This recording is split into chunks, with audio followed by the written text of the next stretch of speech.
এক নজরে জেলার গুরুত্বপূর্ণ খবর, জেলা মানে জি 24 ঘন্টা। ফের পিটিয়ে খুনের অভিযোগে শিরোনামে মালদা। মাত্র 4,000 টাকা পাওনা চাওয়ায় টোটো চালককে পিটিয়ে খুন করার অভিযোগ উঠল এলাকারই এক বাসিন্দার বিরুদ্ধে।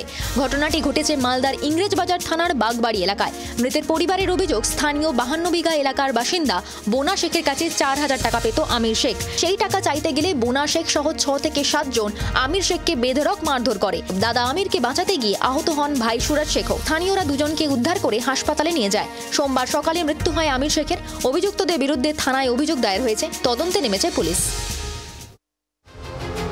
আদিবাসী মহিলার রহস্য মৃত্যুতে চাঞ্চল্য পুরাতন মালদার গোবিন্দপুর এলাকায়। সোমবার সকালে নিজের ঘর থেকেই মহিলার দেহ উদ্ধার হয়। মৃতার নাম পাকলু হেমব্রম। মৃতার স্বামী চন্দ্রা কিস্কু জানিয়েছেন, রবিবার রাতে বাড়ি ফেরেননি তিনি। সোমবার সকালে বাড়ি ফিরে দেখেন শোয়ার ঘরে স্ত্রীর নিথর দেহ। চন্দ্রা কিস্কুর দাবি, তার স্ত্রী প্রতিদিনই চোলাই মদ পান করত। অতিরিক্ত চোলাই মদ পান করার জেরেই মৃত্যু হয়েছে তার।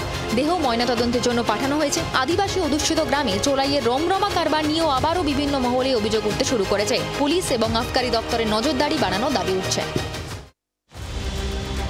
আবারও চা বাগান থেকে উদ্ধার কিংকোবরা। 15 ফুটের কিংকোবরা উদ্ধার হলো মাল ব্লকের মিনগ্রাস চা বাগানের ডালিমগড় ডিভিশনের 1 নম্বর সেকশন থেকে। সোমবার সকালেই চা বাগানের শ্রমিকেরাই প্রথমে বিশাল সাপটিকে চা বাগানের একটি নালার মধ্যে দেখতে পান। খবর পেয়ে মালবাজার থেকে বন্যপ্রাণ শাখার মাল স্কোয়াডের কর্মীরা এসে সাপটিকে উদ্ধার করে গরুমারা জঙ্গলে ছেড়ে দেন। গত 1 সপ্তাহে পর এইভাবে কিংকোবরা উদ্ধার হওয়ায় উদ্বেগ প্রকাশ করেছেন পরিবেশ প্রেমীরা, আতঙ্কিত চা শ্রমিকেরা।